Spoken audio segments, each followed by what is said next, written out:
ఇవన్నీ కూడా లెవెల్ చేసుకోవాలి. 9 కట్టు. ఇది ఫ్రంట్ ఎలివేషన్ అన్నమాట. ఇదంతా ఎలివేషన్ ఈయన చూస్తున్నారు. ఇదంతా ఎలివేషన్. ఇది 9 కట్టు అంటే గుమ్మాలి తూర్పు కిటికీ వస్తుంది ఇక్కడ. ఇది కూడా కిటికీ ఫ్రెండ్స్. ఇది ఎంట్రన్స్ ఇది మాట గుమ్మం చూస్తున్నారు కదా. కానీ ఇలా ఏంటంటే కనుక 7 గిన్నెల ఇసుక వేయాలి, ఒక బస్తా సిమెంట్ వేయాలి కట్టు వరకు. 9 అయితే 4 అయితే ప్లాస్టింగ్ అయితే 6 గిన్నెలు వేయాలి. అంటే 6 అంటే 3 6 18 గిన్నెలు ఒక సిమెంట్ బస్తా వేయాలి. అయిపోయింది వర్క్ ప్రజెంట్. ఇంకా పక్కన మొదలెడతాం మేము. మూలను అయితే కంపల్సరీ ఇలా తొడాలి. దీనివల్ల తొడడం వల్ల ఏంటంటే కనుక మీకు ఎప్పటికప్పుడు మూలను క్లియర్ అయిపోతుంది. అటు ఇటు కూడా శుభ్రం చేసుకోవాలి. మా పనిలో మానుకొని ఒక 5 నిమిషాలు మీకోసం ఇలాంటి వీడియోలన్నీ పెడుతున్నాం అన్న.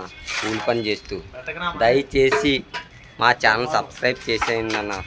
ప్లీజ్ అన్న, ఈ కూలోని సబ్స్క్రైబ్ చేసి ఎంకరేజ్ చేయండి అన్న. దయచేసి మీతో సూపర్ కాకినాడ అన్న. మన ఛానల్ నచ్చితే కనుక లైక్ కొట్టండి, లేదంటే లేదు ఫ్రెండ్స్.